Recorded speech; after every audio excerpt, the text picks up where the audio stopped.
أسعد الله مساكم مشاهدي الكرام، وأهلا ومرحبا بكم إلى هذا العرض الإخباري المباشر نقدمه لحضراتكم من قناة العيون. ويحضر معي ضيفا على هذه النشرة السيد عبد الله بوان، رئيس فريق العدالة والتنمية بمجلس النواب. أهلا بك. أهلا وسهلا. ولنا عودة معك في سياق هذه النشرة. نستهل عرضنا الإخباري بتسريب جديد. اليوم تطل علينا ضحية جديدة بقصة مؤلمة الجنات فيها قادة والضحايا لاجئات. نافذة عدستنا لاقت صدى كبيرا دفع إحدى الضحايا لتكشف لنا عن حقيقة الاعتداء عليها. حملة توجت عبر الانترنت تحت عنوان دقيقة من أجل الحقيقة، والمزيد في التقرير التالي لغالي الكوار. بسم الله الرحمن الرحيم. أنا شابة صحراوية من مخيمات اللاجئين بتندوف جنوب الجزائر، وشفت فيديو الشاب الصحراوي اللي طلب من جميع الصحراويين عنهم يتخطوا حاجز الخوف ويعبروا عن معاناتهم في فيديو شريط واحد عبر الإنترنت، وبقيت أشارك في هذه الحملة دقيقة من أجل الحقيقة. وفي هذا الإطار نمدد بظاهرة الاعتداء الجنسي اللي تعرضت له المرأة الصحراوية من طرف أحد القيادة البارزين بجبهة البوليزاريو، وراني قايل لجميع العليات الصحراويات اللي منهم قد تعرضت للاعتداء الجنسي أنا تكسر عنها حاجز الخوف، ويقولوا ذا اللي طرا لهم. أنا تعرضت للاغتصاب من طرف أحد القيادة البارزين في الجبهة سلمتني، وما مسؤولة كبيرة في الجبهة وقالت لي عنه اللي هي يعطيني وظيفة. هي ما نقدر نقول اساميهم، هي قلت اساميهم الناس اللي تعرفني وتعود ترد قصتي، وهذا يسبب خطورة كبيرة علي أنا، ويعود حاجز كبير من بيني وبين جوازي وبين أهلي. هي تعود تهلي عني لهي ننسى الماضي وندفنه، وأنا ما عندي حد هون يدافع عني في هذه الأرض النسية، وكيلي فيهم مولانا داعية المظلوم مستجاب. نظر الثورة المغيبة في أرض المخيمات بتندوف تلوح من قريب على ما يبدو، فالصوت المعارض الذي ظل خامدا بفعل الترهيب يتعالى اليوم، لكن بشروط الحذر التي ألفناها طبعا بعد صور المعارضة الفتية التي تابعنا فصولها في تصريحات المؤثرة لشباب الصحراويين من موقع معاناتهم، وهم غاضبين ومطالبين بمخرج وخلاص من مأزق المخيمات، باحثين عن حياة أفضل. اليوم وفي تسريب جديد تأتي قضية هتك الأعراض بشجون نسوية مفحمة، ضحايا نسوة تتوالى شهاداتهن كحجة دامغة تسقط العار على القيادة. شخصية أخرى تخرج لنا اليوم وتجرؤ من وراء ستار الخوف طبعا تعلقا بالحياة. هنا في عرائيل حمادة تحكي لنا هذه الشابة التي تجاوزت حاجز الخوف قصتها الأليمة التي ولدتها رحلة البحث عن أمل لا غير. بطش جلادي أرغمها على الكتمان. اليوم بالنسبة لها وبالنيابة عن أخريات تؤكد لنا هذه الضحية أن هاجز الخوف كان ولا زال وراء الصمت والتراجع المألوف لضحايا كثر عايشوا نفس المصير. المسؤولون في قيادة البوليساريو إذن في قفص الاتهام كما العادة، والأسباب لا تعد بين هضم الحقوق وقمع الإرادة في الحياة وحرية التعبير والتلاعب واستغلال الجماهير اللاجئة حتى في هتك أعراضها. حيثيات الأزمة الإنسانية التي تختصر غالبا في فصول المفاوضات بكلمة معاناة تطفو اليوم على السطح أو على أرض الحمادة، بالأحرى على ألسنة المتضررات. أصحاب الحقوق المغصوبة على أرض الحمادة يأتون في ثورتهم فرادى، في ثورة تستلهم الضمائر الحية وتدعو الجهات المسؤولة في قضية الصحراء والهيئات المعنية في العمل لحفظ وصون الكرامة الإنسانية لجموع اللاجئين، وكما تدعو إلى الحسم في وقف مسار تشرذم الصحراويين نساء ورجالا ومعاقبة الجنات. سيد عبد الله، كما شاهدت هي صرخة من ضمن أخريات أو تنضاف إلى أخريات من قلب مخيمات تندوف. هو نظر قليل من واقع مأساة ساكنة مخيمات تندوف، ما تعليقكم؟ تعليقي هو أنه هذه الصرخات تنضاف أولا إلى العشرات إن لم أقل الآلاف من الصرخات السابقة على مدى 40 سنة. كانت الشباب، كانت الأطفال، اليوم النساء يغتصبن للأسف الشديد أمام مرأة ومسمع المنتظم الدولي. أين هي المنظمات الدولية؟ أين هي مؤسسة كينيدي؟ أين هي اللجان الأوروبية التي صباح مساء تزور مدينة العيون، تزور الصحراء المغربية. لماذا لا يزورون هذه المخيمات؟ لماذا لا تفتح مخيمات الحمادة للمنظمات الدولية لكي تزورها، لكي يعني تحصي هذه الانتهاكات؟ اليوم هذا سؤال مطروح على المنتظم الدولي وعلى المؤسسات وعلى المنظمات الدولية التي تعنى بحقوق الإنسان، بحقوق المرأة، بحقوق الأطفال، بحقوق اللاجئين، أن تسمع لهذه الصرخات وتقوم بالواجب. نعم، شكرا لك سيد عبد الله بوانو، ولنا عودة معك في سياق هذه النشرة. اختلف الربيع من بلد عربي لآخر، واختلفت أسباب اندلاعه في حين توحدت أساليب الزعماء في مواجهته. ربيع أسقط زعماء استبدوا بالكراسي لأعوام، وبات مصدر قلق لآخرين عمروا أزيد من 40 سنة. المزيد في تقرير الفاتح حلمي. مصر ليست تونس عبارة لمبارك متبرئا من ربيع هو عيد يشم فيه المصريون النسيم، وليبيا ليست مصر عبارة لمعمر متبرئا من الياسمين. تقوم الثورة ويسقط الاستبداد، يستمر القطار في المسير. اليمن محطة خيبت آمال صالح إذ صرخ في وجه الشعب فاتكم القطار. لم يفت القطار شعبا أراد التغيير وإسقاط ظلم زعماء صاغوا ديمقراطية جديدة مفهومها ديمومة الكراسي. انتهى علي فلحقه مبارك ثم معمر لم يدم على الكرسي طويلا، تلاه صالحا ثم أسدا هو اليوم يزأر من داخل جحره. تلك كانت نهاية زعماء ظنوا خطأ مناعة حصونهم فواجهوا مطالب الشعب دما. المغرب لم يكن بعيدا عن هبوب رياح الربيع، استمع مطالب الشعب فاستجاب، فكانت الثورة الهادئة التي ألهمت العالم. دستور أشرك مختلف الشرائح فكان الجواب لكل المطالب، فيمر الربيع فصلا قطفه المغاربة أزهارا، ومحاولة عبثا لجزائريين أحرارا. أبرز حكام المرادية يواجههم بمبيدات إذ الربيع حشرة يصفه سلال، ولأن الجزائر العراب وليدتها تصف اليوم الربيع بالكارثة التي دمرت الشعوب.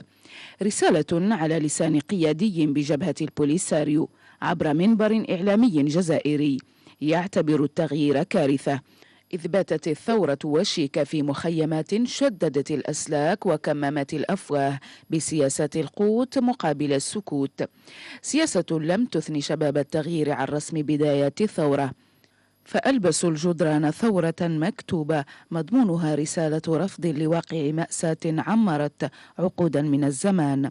ربيع يعكس إرادة أقوى من الرمال. سيدي، كما شاهدتم في التقرير، أحد قادة البوليساري وصفوا الشعوب الثائرة بالحشرة. ماذا تقولون في هذا الصدد؟ هذا هو صوت ولغة المستبد والمتحكم. تذكرني بما قاله القذافي حين وصف شعبه بالجرذان. نعم. وقال بأنهم سيتبعوهم شبرا شبرا ودارا ودارا، لكن في نهاية المطاف أين وجدنا القذافي؟ وجدناه في مجرى المياه. لذلك أنا أقول، وأنا جئت يعني من عمق الربيع المغربي، وهذه الحكومة جاءت من عمق هذا الربيع. نعم. ومن لذلك هذه الذين يصفون بهذه الأوصاف مصيرهم سيكون كمصير القذافي لا محالة، لأنه الشعوب اليوم على الصعيد العربي وعلى الصعيد العالمي مطالبها هي الحرية والكرامة والحقوق والحق في العيش الكريم. نعم. إذا هذه المواصفات البسيطة لم تتحقق، وهي غير محققة للأسف شديد في مثل هذه المخيمات، بالتأكيد اليوم أو غدا سيثور طبعا الشباب في مقدمتهم، ولكن المجتمع بصفة عامة، المواطنون الذين يقعون تحت هذا التحكم وهذا الاستبداد سينهضون لا محالة اليوم أو غدا. هي موجة اجتاحت طبعا للعالم العربي ككل. طبعا 8 دول عربية اجتاحتها هذه الموجة ووصلت بها لما وصلت إليه. يعني عندنا تونس اليوم الياسمين يعني بدستورها بتجربتها. عندنا النموذج المغربي الآن هو متقدم جدا بدستوره بتجربته باستقراره بأمنه. هذا النموذج المغربي الآن هو نموذج يعني العالم كله يشيد به لا أمريكا ولا أوروبا ولا العرب بصفة عامة، وخاصة في الجامعة العربية الأخيرة. كذلك هناك دول اليمن اليوم بالتصالح بعد الثورة يعني قامت بوفاق وطني وخرجت به، لكن هناك مستبدون طبعا كما هو في سوريا، وللأسف الشديد حتى بعض جيراننا الذين يعني يريدون أن يسدوا الأبواب عن رياح هذا التغيير، نقول لهم بأن هذا التغيير آتي لا محالة. هذه الموجة الرابعة التي يعني مست العالم العربي ومست كل دول المغرب العربي لن يكون استثناء أن يمس تلك الدولة وأن يمس كل الكيانات المرتبطة بها، لأن أهم ما يطالب به الشعب والمواطن هو الحرية، هو الكرامة، هو العيش الكريم. وإذا لم تكن هذه المستويات متوفرة بالتأكيد سيثورون غدا أو بعد غد. وفي النهاية طبعا الحق دائما يدحض الباطل. صحيح. شكرا لك، ولنا عودة معك أيضا في سياق هذه النشرة. في الشأن الحقوقي، عقدت اللجنة الجهوية لحقوق الإنسان العيون السمارة دورتها العادية الخامسة. هذه الدورة التي انعقدت بمدينة المرسى صباح اليوم قدمت خلالها حصيلة عمل دام سنتين، فضلا عن رسم معالم الاستراتيجية التي ستمتد مستقبلا. إبراهيم جدود وصالح الحرقيبي. نقاشات عميقة ميزت أطوار الدورة العادية الخامسة للجنة الجهوية لحقوق الإنسان العيون السمراء، تم خلالها تقديم عرض عن استراتيجية وعمل اللجنة طيلة سنتين، خصوصا فيما يتعلق بتدبير الشكايات، تقصي الحقائق، برامج التكوين والتكوين المستمر، تقوية العلاقات بالشركاء، بالإضافة إلى تنفيذ توصيات هيئة الإنصاف والمصالحة. استمعنا لمجموعة من مشاريع أفكار ونقاش كان عميق جدا في إطار المقاربة التي ستعتمد في الفترة المقبلة، وكانت فرصة أيضا لتقييم التجربة منذ انطلاقها حتى الآن، واللي نحن الآن نحصدوا مجموعة من النتائج اللي خصنا ندافع عنها ونترافع عنها ونحصنوها من أجل أن نمكنوا المواطنات والمواطنين من التمتع فعلا بحقوقهم وحمايتها. وهون يعني أيضا مراجعة حتى إن صح التعبير للنواقص اللي ممكن تكون شابة التجربة، وتثمين أيضا لهذا المشروع ديال قرار الحكومة اللي أخص بالذكر هاي اللجان الجهوية اللي تشتغل في هذه المنطقة. تقديم عرض حول حصيلة إنجازات اللجنة في يعني لحد الساعة.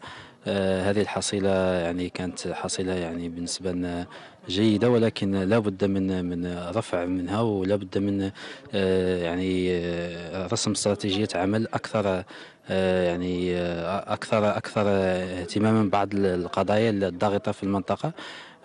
تم كذلك إشارة إلى في إطار يعني تحسيس بهذا التجاوب الحكومي الأخير، تم الإشارة إلى مسطرة تلقي الشكايات وإعطاء بعض الاقتراحات وفتح نقاش في هذا الموضوع. الأشواط المهمة التي قطعتها اللجنة الجهوية لحقوق الإنسان العيون السمراء في التعامل مع مختلف القضايا والملفات المطروحة رفعت من سقف التحديات عند رسم معالم استراتيجية العمل لسنة 2014. نتمنى ان شاء الله على ان نتوفقوا كيف نتوفقوا بهذا الشيء اللي وصلنا له، ونتوفقوا كذلك في استمراريه ناجحه بتطبيق جميع الاليات حقوق الانسان في المنطقه. وكيف كتعرفوا على انه اللجنه دائما سابقه العديد من البرامج اللي هي ناجحه كالتكوين وكانفتاح، واهم شيء وهو الانفتاح على فعاليات المجتمع المدني. الكم الهائل ديال الناس اللي تواكبوا علينا في اطار انهم سمعوا واحد المستجد جاو، لا بالنسبه لنا احنا ولا بالنسبه يعني اللجنه الجهويه حقوق الانسان ولا بالنسبه للمندوبيه الجهويه مؤسسه وسيط الملكه بالعيون. الناس بغاو يعرفوا الور بالنسبه لنا احنا في هذه الحاله هذه الا اننا كنواكبوا التطور اللي حصل، كنواكبوا المستجد اللي حصل، اننا خصنا حتى احنا راحنا داخلين في هذه المنظومه هذه. نتكلموا عن حصيله ديال حوالي سنتين، ولا شك ان هذه الحصيله كانت غنيه وثريه، ومن خلالها اولا نحن كاعضاء اعتقدنا ان تجاوزنا مرحله البناء فيما يتعلق بالتكوينات، لان التكوين ما نبغاش يكون مجرد طرف، ولكن نبغوا كذلك يكون يعني يقوي القدرات ديالنا كاعضاء. للإشارة فاللجنة الجهوية لحقوق الإنسان العيون السمراء التي أحدثت سنة 2011 تعنى بتتبع ومراقبة وضعية حقوق الإنسان بالجهة، وكذلك تنفذ برامج المجلس الوطني لحقوق الإنسان ومشاريعه المتعلقة بمجال حماية حقوق الإنسان والنهوض بها بالتعاون مع كافة الفاعلين المعنيين على الصعيد الجهوي. وتناقضات في الأرقام بخصوص التنمية بالأقاليم تلك التي أعلن عنها تقرير المجلس الاقتصادي والاجتماعي، فمعدل البطالة مرتفع بهذه الأقاليم مقارنة مع تسجيل أدنى نسب الفقر. التقرير أبرز كذلك ضعف مصداقية الأحزاب السياسية والنقابات وهيئات الوساطة. السالك الزبير والتفاصيل. تقرير قاتم ذلك الذي قدمه المجلس الاقتصادي والاجتماعي عن وضع التنمية بالصحراء. فبعد لقاءات ماراثونية مع السكان بجميع الأقاليم الجنوبية خلص التقرير إلى ضعف مصداقية الأحزاب السياسية والنقابات وهيئات الوساطة بحسب مضامين التقرير. فراغ في دور هذه المؤسسات الفاعلة سياسيا واجتماعيا تسبب في إحداث شرخ اجتماعي نتج عنه عزوف عن العمل السياسي وخاصة من لدن الشباب. فراغ كاد في بعض المراحل من السنوات الأخيرة أن يصيب أجنحة السلم الاجتماعي بالمنطقة. التقرير تحدث كذلك عن تناقضات أرقام التنمية ومؤشراتها في هذه المناطق، ففي الوقت الذي تسجل فيه أدنى نسب الفقر على الصعيد الوطني وأعلى درجات الربط بشبكة الكهرباء وأدنى نسب الأمية وأعلى درجات التمدرس، تستفحل بهذه المناطق معدلات البطالة خاصة في صفوف النساء. تناقضات في الأرقام تظهر ارتفاع معدل البطالة، وهي إشكالية كبرى بات لزاما على الدولة إيجاد حل لتبعاتها. ويبدو أن الاعتماد على القطاع العمومي وغياب التشجيع المقاولات من أبرز عوامل ارتفاع هذا المعدل. التقرير أكد في مضامنه أن الوضعية الحقوقية بالأقاليم الجنوبية تعيش نفس الخروقات التي تعيشها المناطق الأخرى من مدن المغرب الشمالية، فالخروقات غالبا ما تطال مجال التظاهر وتأسيس النقابات مع تسجيل التقرير لملاحظة غياب تحقيقات إدارية وقضائية في هذه الخروقات. فالمجلس الاقتصادي والاجتماعي قدم إذن تشخيصا من مختلف الزوايا والمجالات للوقوف على مكامن الخلل التنموي بالصحراء. فهل ستودع الأقاليم الجنوبية مآسي ما جنى عليها اقتصاد الريع؟ وهل تتفق مقاربة التنمية الجديدة مع واقع ما أفرزه هذا الاقتصاد من تبعات؟ سيد عبد الله، بطبيعة الحال لا تنمية بدون حقوق. كيف ترون من موقعكم هذا الحراك الحقوقي الذي تشهده المنطقة، خاصة في ظل مصادقة الحكومة مؤخرا على البث في توصيات المجلس الوطني لحقوق الإنسان؟ أولا لابد أن نؤكد بأن المغرب في مجال حقوق الإنسان قطع أشواط كثيرة ومتعددة. نعم. ليس آخرها هو ما قامت به هيئة الإنصاف المصالحة، ولكن اليوم عندنا دستور في ديباجته في مواده وفي العديد من الفصول ديالو يؤكد على تبنيه لمبدأ حقوق الإنسان كما هو متعارف عليه دوليا. اليوم عندنا من الآليات الوطنية خاصة المجلس الوطني لحقوق الإنسان مع اللجان الجهوية ديالو على رأسها لجنة الجنوب لجهة العيون السمارة بوجدور. فأنا أعتقد بأنه في مجال حقوق الإنسان قطعنا أشواط. بالتأكيد تقع يعني بعض التجاوزات يعني في الشمال وفي الجنوب، وأنا طلعت على تقارير كثيرة ومتعددة والتي تؤكد بأنه ما يصطلح عليه بالتجاوزات في الشمال هي أكثر بكثير مما يقع يعني في الجنوب، وهذا طبيعي جدا على اعتبار بأنه المطالب في الشمال تختلف عن المطالب في الجنوب، وإن كان البعض يريد أن يركز على يعني جوانب معينة، يعني تظاهرات معينة يعني في الجنوب. ثانيا أنا اليوم الحكومة خاصة ما مر في المجلس الوزاري من حذف المتابعة ديال المدنيين أمام المحاكم العسكرية باعتبارها يعني تنتمي إلى استثناءات في المجال ديال القضاء، فهذا إيجابي جدا ويجيب على الكثير من التساؤلات في ميدان متابعة المدنيين وميدان حقوق الإنسان. اليوم كذلك بعض التقارير اللي عندنا واللي كتوقف على الاختلالات وعلى رأسها ما تقوم به الجمعيات الوطنية من يعني من استقراء ومن توصيف ومن تشخيص للحالة الحقوقية بالمغرب يؤكد بأننا في تقدم كبير جدا. اليوم المغرب صحيح صادق على عدد من الاتفاقيات، صادق على عدد من البروتوكولات، لكن اليوم الآلية الوطنية تشتغل بكثير من الحيادية وبكثير من الموضوعية وتنجز تقارير في المستوى المطلوب. ولذلك احنا كباقي الدول صحيح احنا دولة نامية، لكن احنا دولة مستقرة، احنا دولة عندها من الامكانات وخاصه العنصر البشري لكي تتجاوز كل الاشكالات سواء تعلقت بالجانب الاقتصادي او بالجانب الاجتماعي او حتى بالجانب الحقوقي.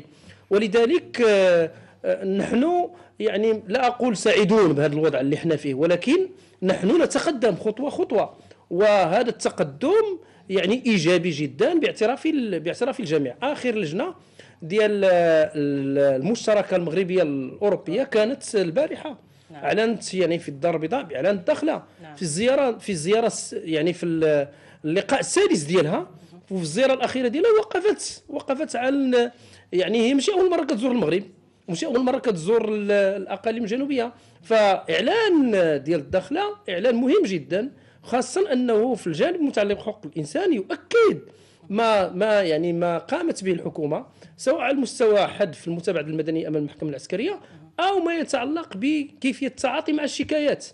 اليوم ملي كنحدوا اجالات في التعاطي مع الشكايات، اش معنى ذلك؟ معنى انه كل مطلب كل شكايه ديال المواطنين لن توضع في سله المهملات، ولكن ستؤخذ بمأخذ الجد والمصداقيه. صحيح عندنا يعني آليات أخرى كالوسيط ودول المظالم وغيره، ولكن سننتقل من الشق الحقوقي إلى الشق الاقتصادي. المجلس الاقتصادي والاجتماعي أشار في إحصائيات إلى ارتفاع مستوى البطالة في الأقاليم الجنوبية. من موقعكم في الحكومة ماذا تقولون في هذا الصدد؟ نحن لا يمكن إلا أن ننظر بإيجابية لهذا التقرير من حيث الموضوعية ديالو كآلية وطنية، ولكن راه التقرير يتكلم على جوانب ايجابيات تتعلق بالتعليم، تتعلق بالفقر، تتعلق يعني بالتعليم بصفه عامه. هذا الجانب متعلق بالشباب بالتشغيل وبالبطاله، هذا مرتبط بالوضعيه الاقتصاديه. خصنا نعرفوا بانه المغرب اليوم جاء وهذه الحكومه جات في واحد فتره انتقاليه على المستوى الاقتصادي. الشركاء ديالنا الاوروبيين كيعيشوا ازمه، حنا هذوك مع من كنتعاملوا، فاذا بالتاكيد هناك تاثير للازمه على الاقتصاد الوطني. كانت عندنا نسبه ديال العجز اللي وصلت 7.3% السنه الماضيه. هذه السنه صحيح هناك تطور. ملي كنقولوا البطاله وكنقولوا التشغيل اساسا متعلق بالتنميه والاستثمار. الحكومه خاصه في هذه المناطق يعني تقوم بعده مبادرات وعده برامج، ولكن ما زال تحتاج، لانه التنميه تحتاج الى عده سنوات لكي تظهر. والمناطق الجنوبيه ديالنا الحمد لله يعني فيها من البنيات التحتيه، فيها من الوسائل الكثير، ولكن لازلنا نحتاج خاصه لتنميه الاستثمار عبر القطاع الخاص. ما يمكنش القطاع العمومي بوحده هو اللي غادي يمتص البطاله، لا بد لكي نوفر فرص ديال الشغل للشباب ولحاملي الشهادات. لا بد اننا ننميو المقاوله الصغيره والمتوسطه، اننا ندعموها. وانا كان عندنا لقاء هذا المساء وازيد من 100 من رجال الاعمال هنا بالمنطقه كانوا يشتكون يعني بهذا النوع ديال هذا ما سنأتي عليه من خلال الموضوع الموالي. وفي نسختها السابعة قافلة المصباح تحط الرحال بجهة العيون بجدور الساقية الحمراء. عدد من برلماني الحزب كان لهم اليوم لقاءات تواصلية مع عدد من ساكنة ومناظري الحزب بالطرفاية، وكذا ممثلي المقاولين الشباب بالعيون. محمد المصطفى خيا وصالح الرقيبي والمختار خيا. ركز هذا اللقاء التواصلي لبرلمانيين عن حزب العدالة والتنمية مع ممثلين عن المقاولين الشباب بالعيون على دراسة ملف الإعفاء الضريبي بالأقاليم الجنوبية وكذا واقع قطاع المقاولات في مجالات مختلفة. وكان هذا اللقاء مناسبة أيضا للتطرق لمختلف الإكراهات التي تعانيها المقاولات بهذه الربوع وسبل الرقي بأوضاعها. لقاء مع رجال الاعمال في خصوص مثلا مشكل ديال الضريبه في اقليم العيون. طبعا هذا يندرج كذلك كما قمنا بمجموعه مثلا من اللقاءات الحمد لله. طبعا القافله راه الحمد لله راه مجموعه مشات للطرفايه، مجموعه مشات لبوجدور، مجموعه مثلا هنا درنا زياره مثلا للسجن، شفنا مثلا المستشفى، لقاء مثلا مع عوائل الامن. عندنا غدا ان شاء الله مجموعه من اللقاءات حول التعليم، حول مشكل التعليم، حول مشكل مثلا الصحه، لقاء مثلا مع الساكنه، لقاءات مع المسؤولين، زياره كما قلت مثلا ميدانيه. الهدف منه اولا ننقلوا وجهه نظر ديال المقاولين بالمنطقه، الناس اللي ربما قريبين جدا من مركز القرار، على امل ان يلحق الصوت ويلحق الصوت بشكل نزيه ويلحق الصوت بشكل واقعي، يعني نقل الصورة الواقعية للحالة اللي صبحت عليها المقاولة ومن خلالها المجتمع، لأن الدور المقاول في المجتمع، للحالة اللي وصلت عليها من خلال القرار اللي دائما من يوم صدوره إلى هذه اللحظة نعتبره قرارا خاطئا. وبطرفايا وفي ذات الإطار وبمناسبة النسخة السابعة لقافلة المصباح لحزب العدالة والتنمية، نظم مساء اليوم لقاء تواصلي مع مناضلي ومناضلات الحزب بهذا الإقليم. اللقاء تم خلاله التطرق لعديد النقاط ذات الصلة ببرنامج الحزب داخل الأغلبية الحكومية. واقع إقليم طرفايا في المجال التنموي كان أيضا من النقاط الحاضرة خلال هذا اللقاء التواصلي. الأساس منها هو تحقيق القرب من المواطنين، التواصل معهم، الاستماع للشكايات ديالهم، الهموم ديالهم، القضايا ديالهم. نقول للمواطنين اليوم كما البارحة حينما كنا في المعارضة كنا ننظم هذه القافلة اليوم ونحن نشارك في الحكومة، نحافظ على هذا الجسر التواصلي مع المواطنين. اليوم في طرفايا مع هذه الساكنة اللي نتوخى من خلال هذا اللقاء أن نستمع إلى القضايا التي يعني تثير اهتمامهم. لقاء تواصلي أهم شيء من أجل هز ملفات ومشاكل ديال الساكنة والقرب من المواطنين والتعرف على المشاكل ديالهم والتعرف على الهموم ديالهم والإحساس بالهموم ديالهم وكل ما كيعانيه الساكنة الإقليم في طرفايا هنا. تشمل قافلة المصباح خلال هذه النسخة 5 جهات على الصعيد الوطني، هي جهة العيون بجدور السقية الحمراء والرباط سلازم مورزعير والغرب شرادة بن حسن وطنجة تطوان وتدلى أزلال وسوسمة سدرعة، وهي قافلة ينظمها الحزب بشكل دوري للتقرب من مختلف هموم المواطنين على الصعيد الوطني. سيد عبد الله، يبدو أن حزب المصباح يعقد مجموعة من اللقاءات التواصلية بالأقاليم الجنوبية، ما هو الإطار العام الذي تندرج فيه هذه اللقاءات؟ الإطار العام هو أنه حنايا كفريق العدالة والتنمية درنا واحد السنة في التواصل منذ 2005.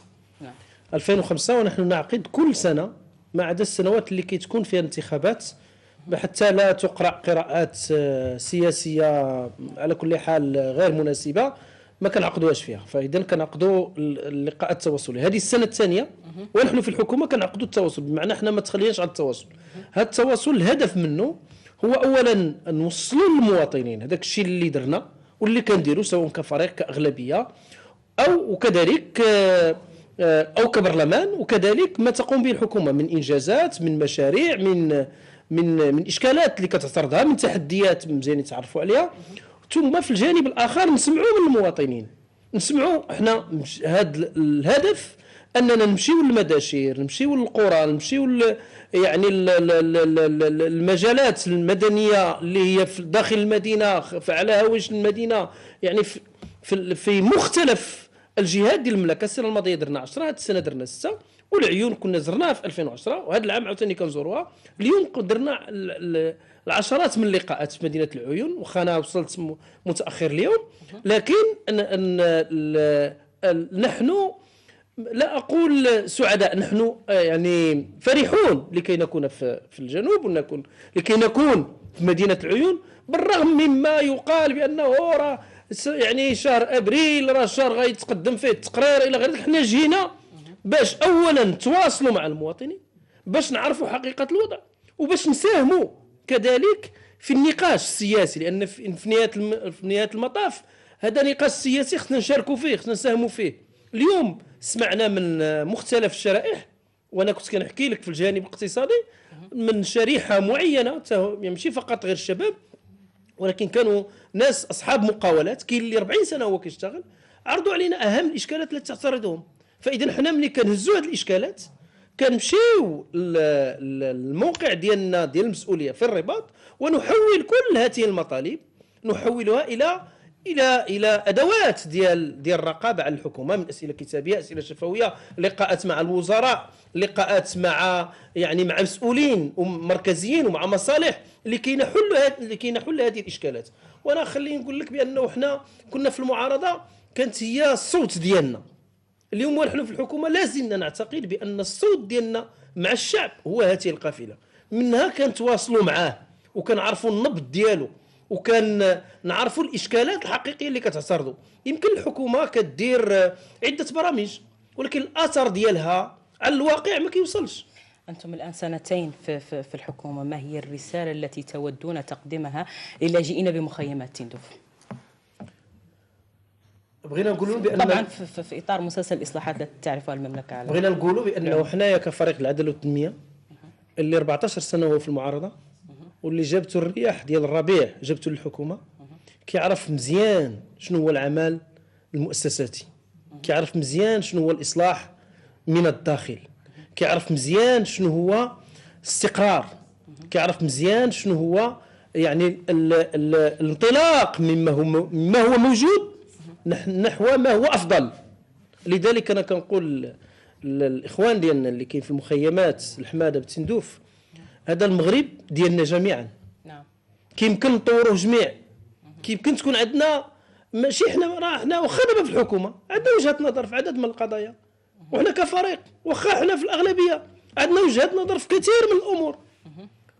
هذا الاختلاف، هذه وجهة النظر لا تفقدوا باش نكونوا حنا موحدين في بلادنا، ماشي شي واحد اخر كيلعب بينا كما تم اللعب بنا في السنوات السابقه ملي كانت الحرب البارده واستعملنا استعمالا سيئا. واليوم انا كنقول الجزائر، لان انا كنمشي للمنتديات الدوليه وكنعرف اش كيديروا السفراء وكنعرف اش كيديروا الجزائر، واش كيوفروا من وسائل ماديه ومغريات للمنظمات ولكذلك لبعض المسؤولين اللي كيكونوا حاضرين في تلك المنتديات. حنا بغينا نقولوا لهاد الاخوان ديالنا راه المغرب كبير بنا جميعا، وكيمكن حنا كاملين واخا يكون عندنا وجهات نظر مختلفه كيمكن اننا نحقق مغرب افضل، مغرب افضل بدون ما نكونوا اداه في يد الاخرين. هاد الاخر راه ما يبغي لنا حتى شي ينفع وما يبغي لنا حتى شي مصلحه الا المصلحه ديالو، والا ما شنو بغات الجزائر من المغرب؟ نعم. شنو بغات منه؟ المغرب فيه الديمقراطيه، فيه التنميه، فيه الناس فرحانين، ما فيش عدد من الجوانب، وعلى راسها الحريه. منسوب الحريه اليوم في المغرب منسوب كبير جدا. نعم. خلينا في هذا الاختلاف ديالنا ننطلقوا جميعا لكي نبني مغربا افضل. وحنا جربنا كعداله والتنميه، جربنا في اطار المعارضه شنو كنا كنديروا، وبالمعارضه كنا كنحققوا عده امور، واليوم في الحكومه مازال عندنا وجهه نظر في عدد من الامور. اليوم ملي اذا بغينا نحاربوا الريح ما غاديش نحاربوه فقط نطلعوا للجبال وغادي نقولوا هذا المغرب هذا فيه النافع وغير النافع. اليوم خصنا ندخلوا للمعمعه، اليوم كيخصنا ندخلوا للمؤسسات، اليوم كيخصنا نمشيو لمناطق اللي فيها فساد ونحرروها. لا الريع ولا الاستبداد ولا اي حاجه راه ما يمكن نحرروها الا من الداخل. نتمنى ان تصل رسالتك السيد عبد الله بوانو رئيس فريق العداله والتنميه بمجلس النواب، وشكرا لك على كل هذه التوضيحات واهلا ومرحبا بك. شكرا لكم كذلك. دور أهل أدرار بموريتانيا في توثيق ذاكرة ودنون موضوع الندوة الفكرية التي تنشط محاورها بقليميم الأستاذ الجامعي مصطفى نعيمي. الندوة التي دعت إلى تنظيمها جمعية واحة الثقافة والفن تأتي لتسليط الضوء على جانب من ذاكرة المنطقة. حافظ محضار ومحمد بعيرس. خلال هذه الندوة العلمية لامس الدكتور والأستاذ الجامعي مصطفى نعيمي تبعا لتحليل أكاديمية استند على عديد الوقائع التاريخية ذات الارتباط بالمنطقة الأدوار التي تطلع بها أهل أدرار الموريتانية في توثيق ذاكرة ودنون. عرض توقف أيضا عند مسألة الهوية المشتركة التي ولدت تلاقحا ثقافيا كان نتاج لارتباط تاريخي واقتصادي واجتماعي. كان نقاش بالغ الأهمية على اعتبار أن الأسئلة كانت في الصميم مركزة وكانت تستهدف بالأساس تحديد مفهوم الهوية، وبطبيعة الحال المقاييس التي استشفها المتدخلون من خلال النقاش كانت تكشف بما لا يدع مجال بالشك عن وجود أكثر من تقارب، أكثر من تلاقح، وأكثر من انتماءات عضوية فعلية مرتبطة بمفهوم يعني التلاقح الفكري والإنساني والحضاري، وأيضا بمفهوم الهوية المشتركة. قام الأستاذ بجولة علمية معرفية حول الأعمال الموريتانية والتوثيق لوادنون. هذا انفتاح يسير في اتجاه موريتان وإفريقيا في التوجه العام الذي يشهده المشهد الوطني حاليا.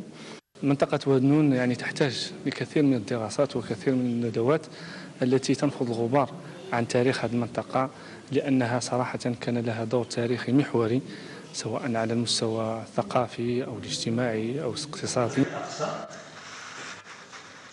الندوة تأتي في سياق حلقات نقاش فكرية تحاول من خلالها الجهة المنظمة صبر أغوار ذاكرة المنطقة. الندوة تدخل ضمن مجموعة من الندوات تعتزم الجمعية تنظيمها من أجل نفض الغبار عن مجموعة من الحقائق التاريخية ومجموعة من الأمور اللي عاشوها أوائلنا في منطقة وادنون والصحراء من خلال وادنون. حلقة علمية تحت نقاشا أكاديميا لفظ الغبار عن جوانب مشرقة من تاريخ منطقة وادنون التي شكلت عبر حقبة تاريخية نواة الإشعاع الاقتصادي والثقافي بالصحراء الكبرى. وبمركز بيرغندوز بالقرب من المنطقة الحدودية الجرجرات اجتمع عدد من سائقي سيارات الأجرة من الحجم الكبير في وقفة احتجاجية للتنديد بما أسموه التعدي على المجال الترابي للعمل بالقوة من طرف سائقي نفس الصنف من السيارات القادمين من إقليم الداخلة. حيثيات وتفاصيل الموضوع مع محمد تروزي ومحمد يداس في الريبورتاج التالي. ذهبوا إلى منطقة الجرجرات الحدودية من أجل بدء العمل في نقل المسافرين من هناك، لكن زملائهم في المهنة من مدينة الداخلة دخلوا على الخط فتعارضت المصالح والمطالب، فقرر عدد من سائقي سيارة الأجرة من الصنف الكبير التابعين لأوسرد قرروا الاحتجاج بتنظيم وقفة بالقرب من مقر عمالة الإقليم. المطلب ديالنا تنطالبوا بنقطة انطلاقتنا لإقليم أوسرد من القرقارات إلى مدينة الداخلة ومن أوسرد من أوسرد وتيشلا. هذه تنطالبوا نقطة الانطلاقتنا نخدموا فيها، وهاجمونا سيارات الأجرة لإقليم والذهب وخدامين دابا في القرقارات بالقوة. أصحاب الداخلة هاجمعنا نخدموا معكم في الديوانة قوة. عملت أوسرد هي هذه خاصنا نخدموا فيها، ما عندناش ما نديروا حنا في الداخلة. حنا عندنا نقطة الانطلاقة هي أوسرد، ودابا حنا تنطالبوا بالحقوق ديالنا بأن الداخلة ما غاديش تخدم معنا هنا إلا لا كان شي تعامل نتعاملوا معاهم. باش غادي يخدموا معنا هنا قال نخدموا معكم صحة لا يعقل. فإلى أين ستجر تبعات المشكل في حال عدم التوافق بين الأطراف؟ حالة عدم التوافق ليتم تطبيق القانون، وتطبيق القانون حسب الدورية 122 اللي جاية 1999 تقول بأن كل رجاج ينطلق من نقطة الانطلاق المخول له القانون. نقط الانطلاق بالنسبة لسيارات الأجرة التابعة لعمالة أوسرد 3، عندنا 4 سيارات لبيرغندوز و4 لتشلق و17 بالنسبة لأوسرد. بالنسبة للقرقرات ما هي نقطة انطلاق لحد يسوى منه. نقطة القرقرات بيت القصيد من هذا التنازع بين سائقي سيارات الأجرة، نقطة مهمة بالنسبة للمسافرين وأيضا لسائقي هذا الصنف من النقل. فهل تبقى المنطقة الحدودية بدون صنف حيوي من النقل أم يتم التوافق بين الأطراف؟ آخر مستجدات الأقاليم الجنوبية من خلال الصحف الأسبوعية في تقرير للعالي حميد.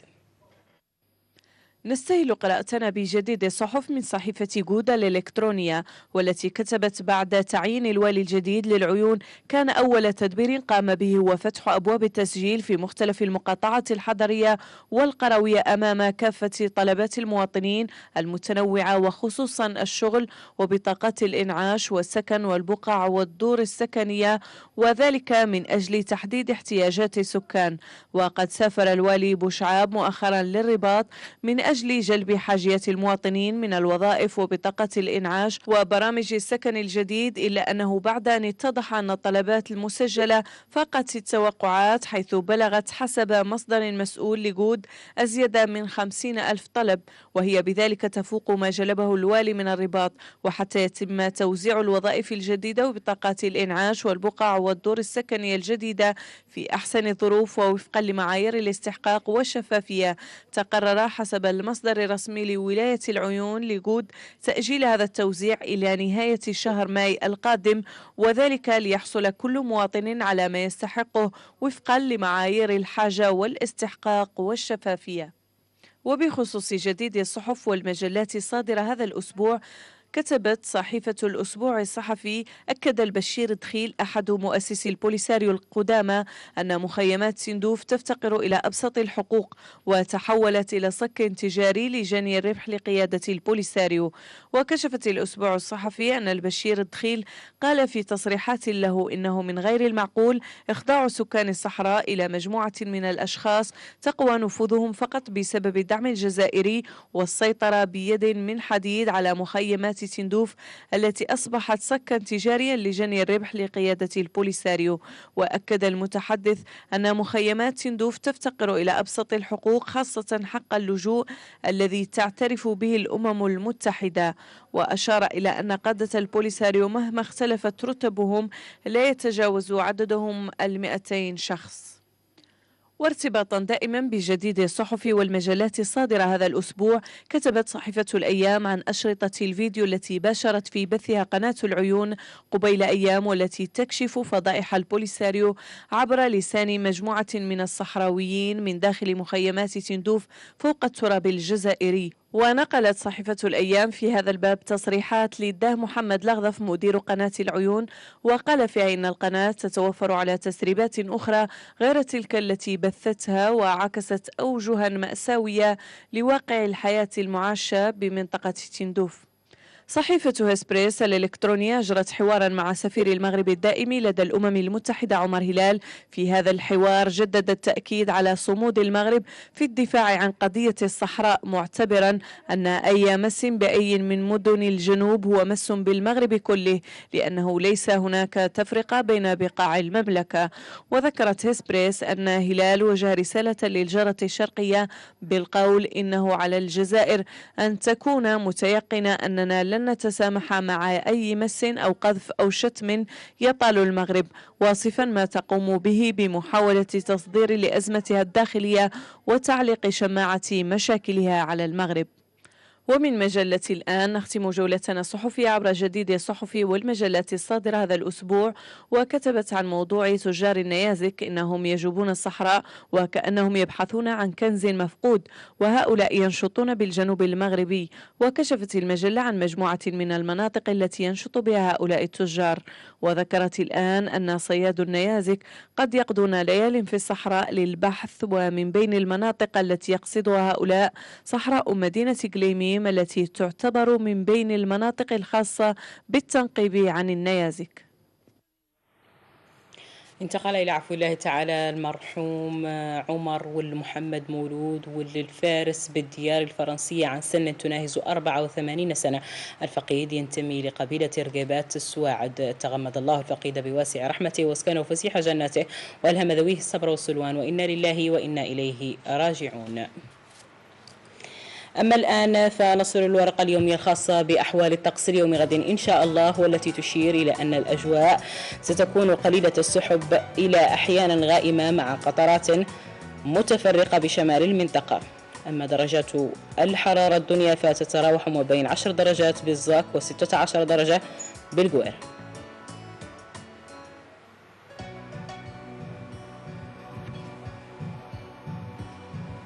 أما درجات الحرارة العليا فتتراوح ما بين 17 درجة بكل من سيدي فني وغريميم و28 درجة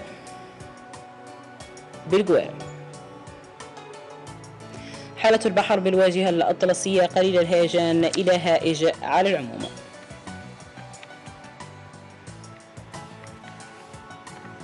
شروق الشمس غدا إن شاء الله بمدينة العيون على الساعة 6:52، أما الغروب سيكون على الساعة 7:04. درجات الحرارة ببعض المناطق المجاورة لبلادنا 31 درجة بنواكشوط، 29 درجة بنواذيبو، 24 درجة بالزويرات، و21 درجة بتندوف، وبالعاصمة الرباط 15 درجة.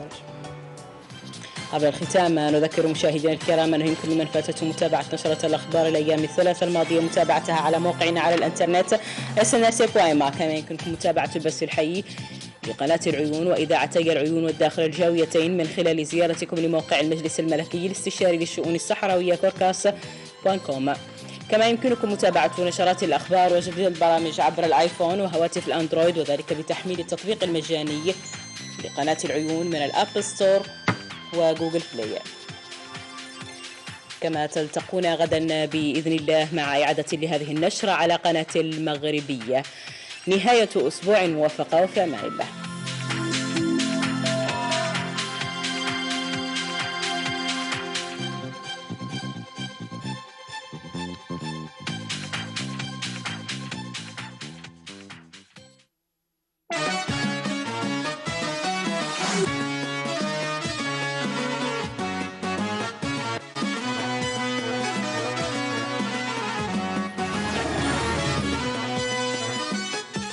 مشاهدي الأعزاء، مرحبا وسهلا بكم في حلقة جديدة من برنامج